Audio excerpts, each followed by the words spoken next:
There are complications in researching the sacred and asking questions about the concept itself. Thousands, if not over 7 billion definitions are available. Ultimately, how a researcher must interpret it must interact with the beliefs and definitions held by research subjects. Henry Thoreau, in his book Walden, writes, quote, "Every man is the builder of a temple, called his body, to the God he worships, after a style purely his own." End quote. This quotation encapsulates this broad view of sacrosanctity well.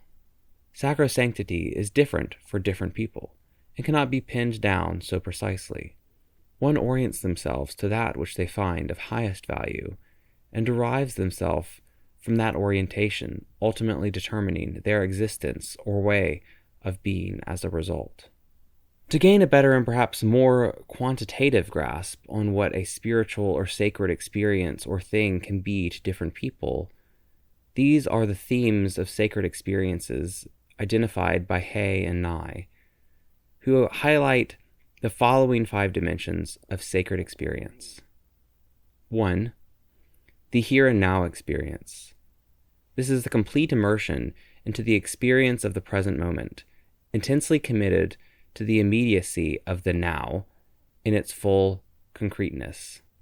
Rather than a loss of temporal sense, this is a complete awareness of time in the moment. 2.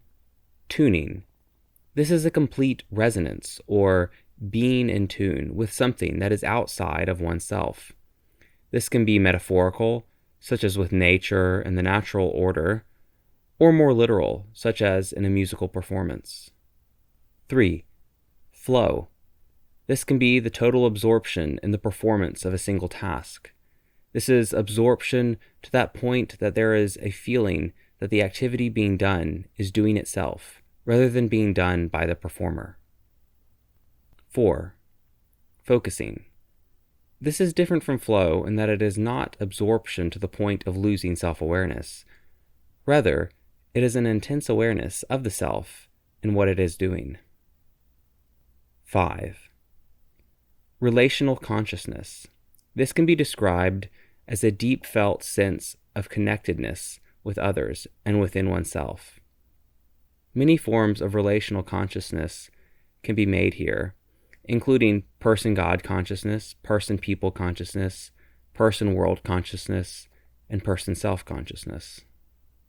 Clearly, sacredness is an esoterically difficult phenomenon to definitively understand, running an abstract spectrum from deep silence to ecstatic sounds, parking lots to vast cathedrals, from abject isolation to great communion.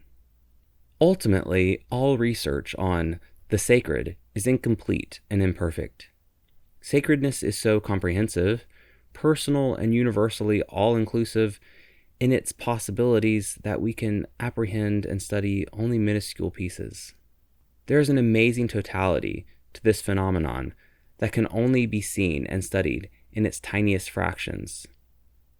Sanctification is at the core of the human experience, trying to understand the self and its place and meaning in the world.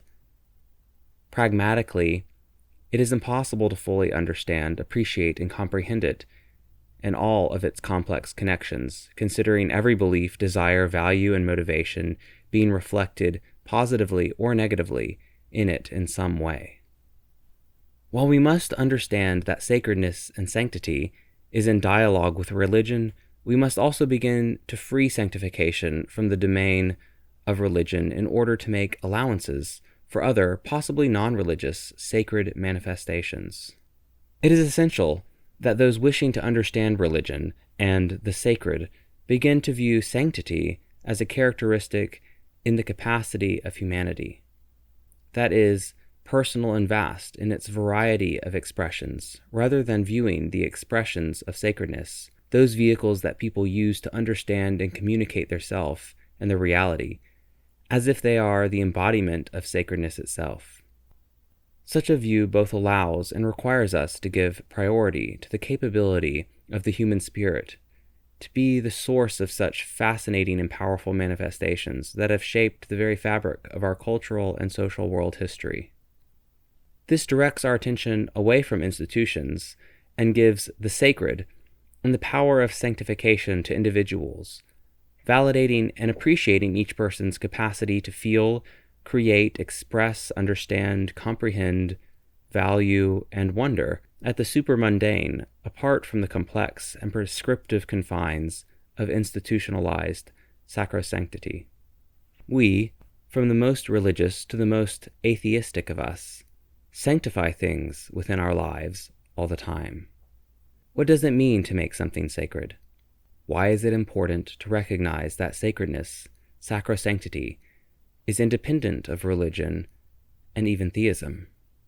Ultimately, it is through sanctification we express our values, good or bad, as well as value the dignity of not only ourselves, but others, from your best friend to your enemy, from a grocery bagger to a president, from your bedroom to a temple, from a skyscraper to a rainforest, from your home to my home, from your planet to our planet.